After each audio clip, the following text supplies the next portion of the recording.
Assalamualaikum warahmatullahi wabarakatuh. Perkenalkan, nama saya Jasmine Amarwati.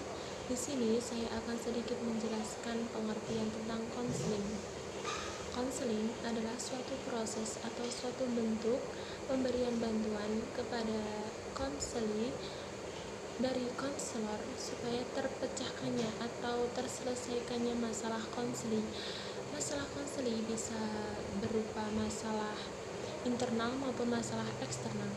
Contoh masalah internal adalah masalah pada dirinya sendiri, dan contoh masalah eksternal contohnya pada dirinya sendiri terhadap lingkungan atau orang-orang di sekitarnya. Untuk poin yang kedua, yakni membahas mengenai Al-Quran. Nah, untuk kita, Al-Quran itu bukanlah suatu hal yang asing, karena Al-Quran adalah kitab suci umat Islam, dan kita semua adalah orang Islam, sehingga kita pasti mengetahui kitab kita sendiri, yakni kitab kita adalah kitab Al-Quran. Nah, Al-Quran berasal dari kata qoro'a yaqro'u Qur'anan, yang artinya baca, membaca. Mengapa diawali dengan kata qoro'a yang artinya membaca? Karena kitab suci kita Al-Quran itu tidak hanya untuk pajangan saja, tapi digunakan untuk kebutuhan kita, digunakan untuk pedoman kita sehari-hari, sehingga kita harus membaca kitab tersebut. Nah, ketika kita sudah membaca Al-Quran, kita pasti akan merasa lebih tenang, merasa kita lebih memiliki pedoman untuk hidup. Nah, jadi hidup itu nggak cuma hidup gitu aja, nggak. Tapi sudah ada pedoman yang mengatur mengenai kehidupan kita, yakni ada di dalam Al-Quran. Nah, Al-Quran digunakan untuk petunjuk bagi manusia. Jadi fungsinya Al-Quran diturunkan ke dunia, ke bumi kita ini untuk petunjuk bagi manusia, petunjuk bagi kita semuanya. Nah, untuk ayatnya bisa dibuka di surat Al-Baqarah ayat 185. Selain itu, selain Al-Quran sebagai petunjuk, nah yang kedua nih, ini menyangkut pautkan dengan apa yang kita bahas hari ini, yakni untuk penawar dan rahmat untuk orang yang beriman. Nah, penawar, penyembuhan, ya, untuk asyifanya orang-orang yang beriman. Jadi ketika kita sakit, mari kita gunakan Al-Quran kita sebagai penyembuh dari penyakit, ya. Bukan berarti kita itu nggak pergi ke dokter, nggak seperti itu ya. Nah, untuk pergi ke dokter adalah lantaran kita, lantaran dari Allah untuk menyembuhkan penyakit kita. Akan tetapi kita harus berpedoman pada Al-Quran. Al-Quran adalah kitab suci kita sebagai penyembuh kita, sebagai penenang kita. Coba kalau kita sakit, kita baca Al-Quran, pasti terasa di hati adem sekali. Nah, di pikiran tenang, sehingga membuat kita lebih fresh, lebih bersemangat untuk selalu menjalani kehidupan.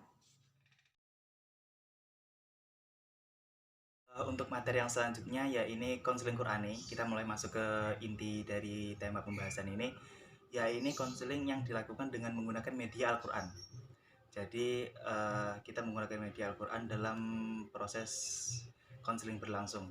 Nah, seperti yang dikatakan oleh Mbak Fifty sebelumnya, bahwa Al-Quran merupakan syifa, merupakan obat bagi manusia, syifaul qalbi, obat hati bagi manusia, obat dari segala macam penyakit hati, stres, depresi, kemudian mungkin penyakit hati seperti riya, kemudian menyerah, putus asa. Al-Quran menyediakan segala macam obat yang dapat menangani penyakit-penyakit tersebut. Hal ini akan sesuai dengan dawuh dari salah satu anggota Dewan Wali Songo, Sunan Bonang, bahwa salah satu obat hati bagi manusia adalah membaca Al-Quran dengan maknanya. Nah, dengan membaca maknanya diharapkan seseorang ketika membaca Al-Quran tidak hanya sekedar membaca lalu pergi sembuh ning diparane. Tapi ketika membaca, kita akan memahami setiap kalimat yang kita baca. Diharapkan demikian ketika kita membaca dengan maknanya. Dan lalu kita bisa mengaplikasikan dalam kehidupan. Itu harapannya ketika seseorang membaca Al-Quran. Jadi tidak hanya sekedar membaca lalu hilang.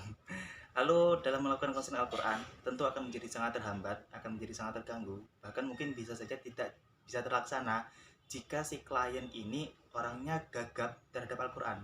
Jadi gugup latah dalam membaca Al-Quran, terutama ketika klien tidak memiliki keakraban hati dengan Al-Quran. Itu akan menjadi sangat hambatan dalam berjalannya proses konseling. Untuk upaya yang dilakukan untuk membuat individu akrab dengan Al-Quran, bagi seorang konselor selayaknya meminta klien ini atau si individu ini untuk melakukan satu ritual kecil, tugas lah, diberi tugas untuk lebih mengakrabkan diri dengan Al-Quran dengan cara memintanya untuk setia membaca Al-Quran selama dalam waktu kurun 2 bulan, 1 hari 1 juz. Jadi rinciannya nanti setiap selesai sholat fardu dilakukan membaca Al-Quran sebanyak 2 halaman. 2 halaman yang ada itu dibaca total.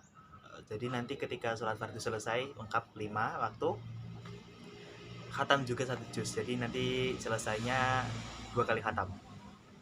Hal ini dilakukan untuk membuat keakraban hati dengan Al-Quran si individunya tadi, serta membuat ketergantungan, kecanduan. Jadi membuat si individu akan merasa sehari tanpa Al-Quran tuh rasanya aneh di hati, kayak ada yang menjanggal.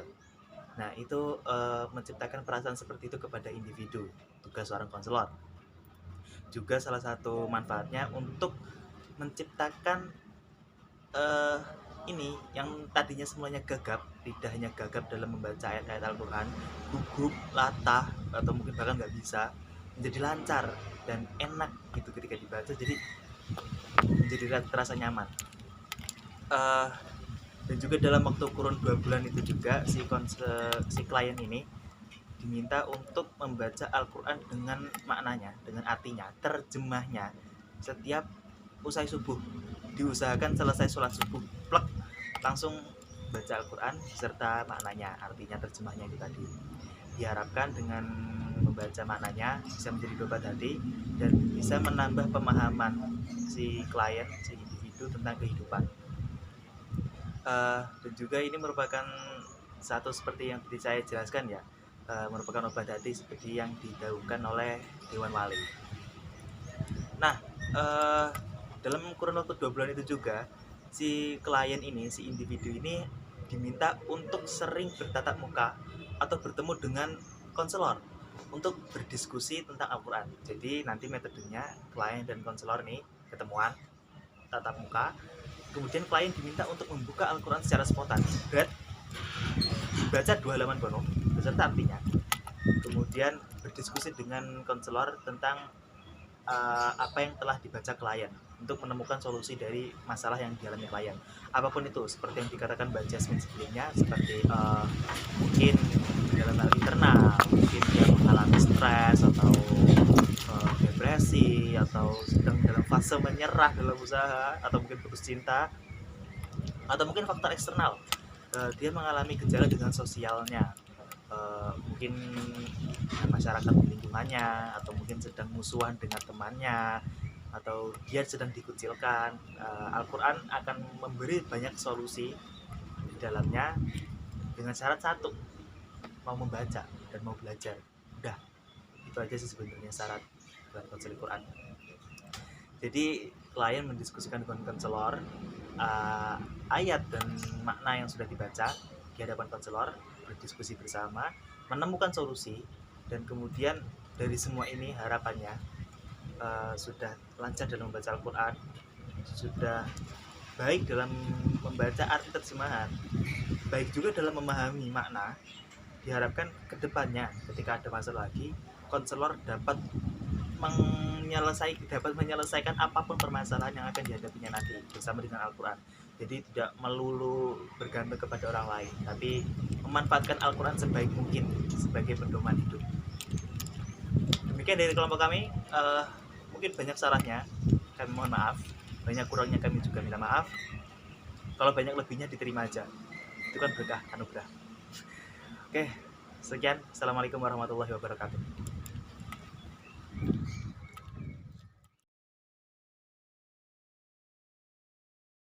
あなたの声がしるべ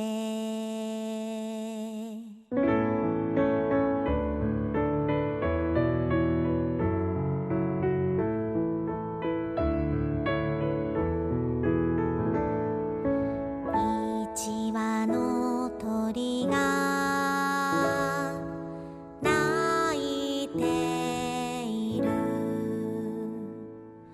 名前のない空に私を探して優しさで編み続けたゆりかごで明日へ行こう晴れの日も雨の日にもあなたを守るためにかけがえのない宝物名前のない花を静かに